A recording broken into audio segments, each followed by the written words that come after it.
Welcome to Self-Made Verse. February 28, 2026. The US military strikes Iran on 1,000 targets in 24 hours. A new kind of warfare begins. On that same day, a US Tomahawk missile hits a girls' elementary school in southern Iran. 165 dead, most of them schoolgirls aged 8 to 14. The strike came from outdated intelligence, but the targeting, that was done by artificial intelligence. This isn't just about technology or military strategy.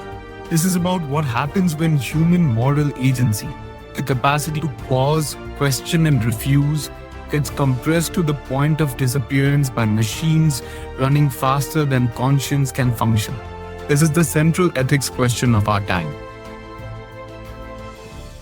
Alright, before we get into the details, let me quickly walk you through what this video covers.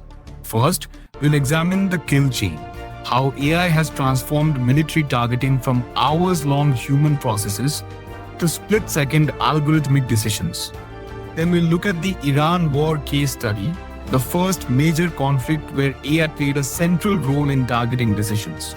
We'll analyze the corporate ethics dilemma, how Anthropic refused Pentagon demands and paid a devastating price. Next, we'll explore the accountability vacuum. When algorithms make life and death decisions, who's responsible for the mistakes? We'll examine India's strategic position on autonomous weapons, caught between technological ambition and humanitarian obligations. And finally, the most shocking reality, that AI weapons have been used in active combat with virtually no international oversight. Now let's understand each of these properly. Starting from the beginning, what exactly is the kill chain? In traditional warfare, every military strike follows a sequence. Find the target, identify it, decide to strike, execute. Each step involves human beings, intelligence officers, analysts, commanders, pilots. Each was a point where judgment, hesitation, and moral responsibility could intervene. Admiral Brad Cooper of US Central Command described the transformation perfectly. Quote, "Humans will always make final decisions on what to shoot and what not to shoot, and when to shoot. But advanced AI tools can turn processes that used to take hours and sometimes even days into seconds." End quote. Hours to seconds. That's the revolution we're talking about. But here's where things get complicated. When a military commander has to approve 50 AI-generated strike recommendations in a single minute, the question isn't whether human was technically present. They were. The question is whether that human was meaningfully accountable, whether they had the information, the time, the cognitive capacity to actually evaluate each decision. The system that created this crisis has three main components. Project Maven, the US military's AI-enabled targeting program, originally launched in 2017, Palantir Technologies, the data analytics company operating the Maven Smart System, and Claude from Anthropic, the AI language model embedded within Maven to help military planners sort information and prioritize targets. Now let's examine the corporate ethics dimension. In the lead-up to the Iran attacks, Anthropic, the company behind Claude, was locked in negotiations with the Pentagon. The military wanted guarantees that Claude could be used for mass domestic surveillance and autonomous weapons without human control. Anthropic's response was unprecedented. Dario Amodei, Anthropic's CEO, made a statement that would cost his company everything. Quote, "We cannot in good conscience accede to these requests. Some uses are simply outside the bounds of what today's technology can safely and reliably do." End quote. Corporate conscience took a stand against the Pentagon. The Pentagon's response was swift and brutal.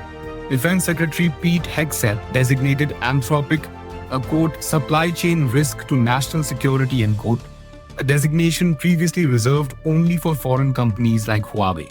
Pentagon spokesperson Kingsley Wilson was even more direct. Quote, "America's warfighters will never be held hostage by unelected tech executives and Silicon Valley ideology," end quote. And here's the cruel irony that reveals everything about institutional power. Within hours of Anthropic being blacklisted, OpenAI stepped in. They publicly announced the exact same ethical restrictions that Anthropic was punished for holding. Same red lines, same stated principles. But OpenAI got the contract and Anthropic got destroyed. The company that showed moral courage paid the price. The one that played the game got rewarded. And the numbers from the first day of the Iran war tell the story. 1,000 targets struck in 24 hours. That's nearly double the scale of the 2003 shock and awe campaign in Iraq. The difference? Artificial intelligence. But among those 1,000 targets was that girls' elementary school in southern Iran. Think about that for a moment. 165 schoolgirls, children aged 8 to 14, died because an algorithm used outdated intelligence data, and human operators approved its recommendation in seconds. This is what happens when we compress moral decision-making to machine speed. This brings us to the fundamental accountability problem. Under international humanitarian law, military commanders are responsible for war crimes if they knew or should have known and failed to act. But when an AI system recommends a strike and the human commander approves in seconds, when civilians die because the algorithm used outdated data, who exactly is criminally responsible? The Iran war has created a situation where law and conscience have been simultaneously evacuated from the process. No treaty governs AI-assisted targeting with sufficient specificity, and conscience, the human capacity to pause and question, has been structurally excluded by machine speed. We've created a system where no one can be held accountable for killing children. Now let's examine India's position in this landscape. In December 2025, India voted in favor of UN General Assembly Resolution 80/57 on lethal autonomous weapon systems. This was a significant shift. In December 2023, India had voted against a similar resolution. India's current position has three main strands. First, insistence on international humanitarian law compliance for any autonomous weapon.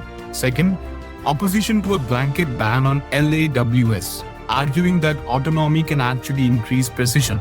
And third, advocacy for equitable access. Major powers must not monopolize autonomous weapons technology.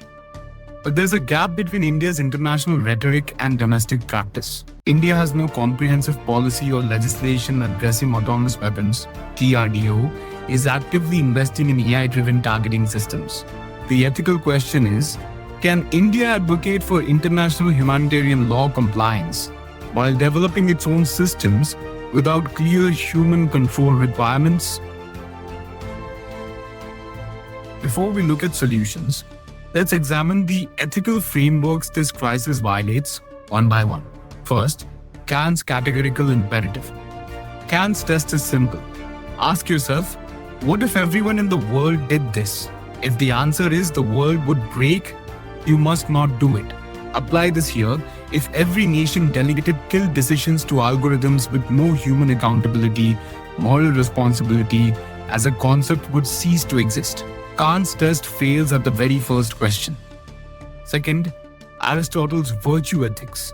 Aristotle believed good decisions come from a habit of careful thinking he called phronesis, practical wisdom. You develop judgment by practicing judgment every day. But when commanders approve 50 targets per minute, they are not practicing judgment, they are practicing speed.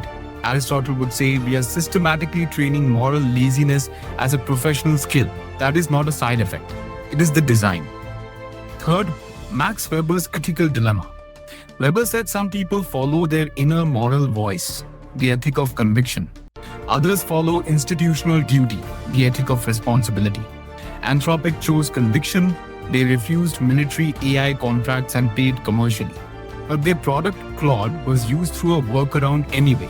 Gandhi's Satyagraha, holding firm to truth at any cost, also applies. Anthropic held firm, and it changed nothing. The ethical stand produced zero ethical result. Fourth, the Bhagavad Gita's principle of Nishkama Karma. Lord Krishna told Arjuna, perform your duty without attachment to results. That is the path of ethical action. In AI warfare, the inversion is complete. Operators are intensely attached to results, target count, mission speed, success metrics. That attachment prevents the one moral pause that matters. 165 schoolgirls died not because anyone chose cruelty, but because no one paused to question the algorithm's output. Fifth, John Rawls' veil of ignorance. Rawls asked, would you design this rule if you did not know whether you would benefit from it or suffer under it? If not, the rule is unjust. Apply this to AI targeting. No rational person would design a system with outdated data, second-level approval, and unexplainable errors if there was a chance they might be in the targeted building. The veil test fails completely for every civilian in the vicinity of an AI-guided strike.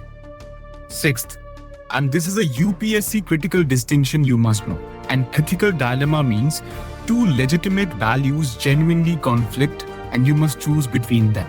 An ethical concern means the right answer is clear, but it is being ignored. Striking the schoolgirls' building was not an ethical dilemma. There was no genuine conflict between military efficiency and protecting 165 children. It was an ethical concern. Treating it as a dilemma, a tough trade-off, is itself the ethical violation. Given this reality, what can be done? The Iran war has demonstrated that humanity needs institutional solutions, not just better algorithms. 5 pathways emerge for governing AI in warfare before the next major conflict begins. First, codify meaningful human control as a legal standard, not nominal presence but genuine capacity to evaluate and refuse AI recommendations. The Convention on Certain Conventional Weapons group of governmental experts is negotiating exactly this, with a treaty deadline of 2026. Second, mandatory algorithm audits before deployment. Any AI system embedded in targeting decisions must be independently audited for training data currency, bias detection, and edge case behavior before it can be used in combat. No more outdated intelligence killing schoolgirls. Third, a corporate accountability framework. Companies exercising safety-based refusals should not be punished with supply chain risk designations. The legal architecture must include explicit protections for companies that say no on ethical grounds. Anthropic should have been protected, not destroyed. Fourth, for India specifically, a comprehensive LAWS policy and national legislation. India cannot design autonomous weapons systems without public legal framework that defines the lines it will not cross. This is not just international compliance, it's a requirement of probity in governance. Before we wrap up, let's quickly revise the key terms you should remember for the exam. Kill chain, the military sequence of finding, identifying, targeting, and striking that AI compresses from hours to seconds. Meaningful human control, the requirement that humans must genuinely evaluate and refuse AI recommendations, not just approve them. LAWS, lethal autonomous weapon systems that select targets with minimal human intervention. Project Maven, the US military's AI targeting program. International humanitarian law, the laws of war requiring distinction, proportionality, precaution, and accountability. Alright, with those key terms in mind, let's step back to see the bigger picture. The Iran war represents a fundamental turning point. For the first time in human history, life and death decisions in warfare are being made at machine speed, with accountability diffused to the point of disappearance. If this analysis helped clarify the ethics of AI warfare for you, hit the like button and subscribe for more UPSC content that connects current affairs to exam success. Share this with fellow aspirants. Understanding the intersection of technology, ethics, and policy is crucial for tomorrow's civil servants. The central ethical question is whether humanity will build institutions to govern this technology before the next war, or whether we'll continue to let algorithms decide who lives and dies with no one held accountable. The schoolgirls in that Iranian classroom cannot be brought back, but their deaths can still serve a purpose, as a warning that speed without conscience is not progress. It's barbarism with better technology. Now, why does this matter for your UPSC preparation? For prelims, Focus on key terms like kill chain, meaningful human control, Project Maven, and India's LAWS position. For mains GS4, this connects directly to ethics questions on moral courage, accountability, corporate responsibility, and the tension between technological efficiency and human values. For mains GS2, expect questions on India's foreign policy positions, international treaties, and the gap between rhetoric and domestic policy. For essay, themes of technology versus humanity, institutional accountability, and the ethics of warfare are highly relevant. For interview, be prepared to discuss India's strategic autonomy, the balance between security and ethics, and your personal views on AI in warfare.